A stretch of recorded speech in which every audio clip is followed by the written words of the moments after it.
Welcome to lesson 4, guys. In this lesson, we will discuss what kind of trades I take based on the type of box and how you can use that knowledge in your own system and decide which trades are worth it based on what you're seeing on the charts. We will continue with the Roku example because that's the one that we picked up for the first two videos. It has all kinds of boxes and yeah, it was a beautiful trend, so it would be just a nice one to learn from. So let's begin. Let's begin with the base box first. When the price has been consolidating in a huge zone for months on end, we know that the first move out of it will be explosive, right? The only problem is that we don't know when the move actually begins. There are times when the price moves out for a little bit, and then comes right back. This you can see in Square recently. You can probably also see in the Amazon base box that's developing right now, in the Shopify base box that broke out a few months back. The price goes out of these boxes and then within a day or two, sometimes even right away, comes back because it's not ready to trend yet. Most of the times what's happening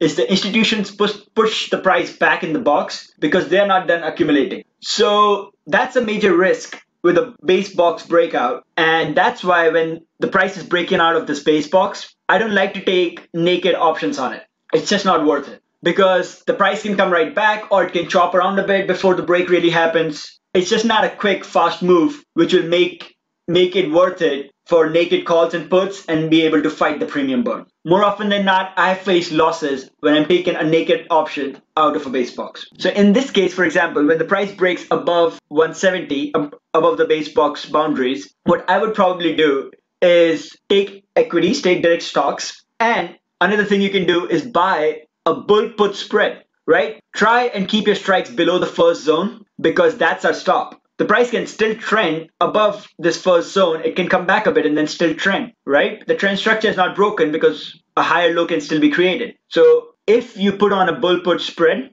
you will want to keep the strikes below the first zone. So those are the two possible trades I would take on a base box breakout.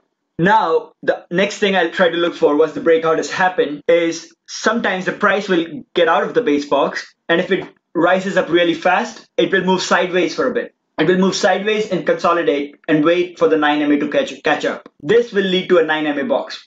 An example is right here, between 270 and 280. You see price moved out of this 50MA box quick, moved sideways for a bit, and created a 9MA box. Well, from these 9MA boxes, you should be able to pick up naked options, right? From a 9MA box, pick up naked option for the nearest expiration, maybe at the money or one out the money, and it can be a quick trade, maybe hold it 1 day maximum, right? Hold it for a few hours, take the quick trade, you will see 100-150% gain, get out. That's the goal of this. You're not there to wait, you're not there for the trend to continue, none of that. It's quick profit. So out of 9MA boxes, such as here, another consolidation right here, you should be looking at short term, very short term, the nearest expiration, long calls or short puts like naked option. That's it.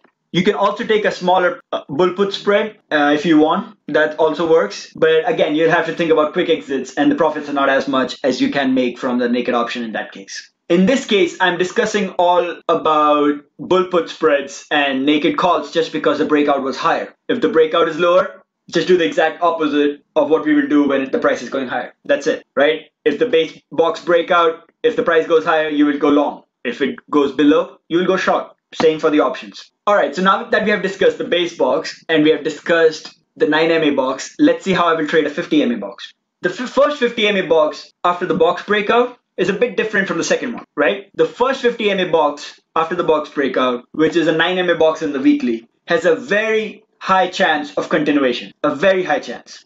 And the move also happens rather quickly. So when you have a 50MA box right after a big base box breakout, I like to go big on these. I might put the usual position size for me is around 1 or 2%. In these ones, I might put 5%, maybe 10, depending on what kind of base box it is. If it's a Google or an Apple, yes, I will go big. If it's something like Doku or something else like mid cap, I probably won't go as big. But I still like to swing for the fences when it's first 50MA box right after the box breakout. And I will put 2 or 3 different types of positions. So if it's a first 50MA box, yes, I will put some size on the equity, like directly buy in stocks. The second type of position I would take, for example, in this case, above 240, is I would buy long calls. I would long calls, maybe 1 or 2 weeks out, or at the money or one out the money strike rate. You see this quick move out? That's kind of what you can expect before a consolidation for 9MA to catch up. This quick 2 or 3 day move out is how long I'm planning to hold the option, right? I'm not planning to hold it for the whole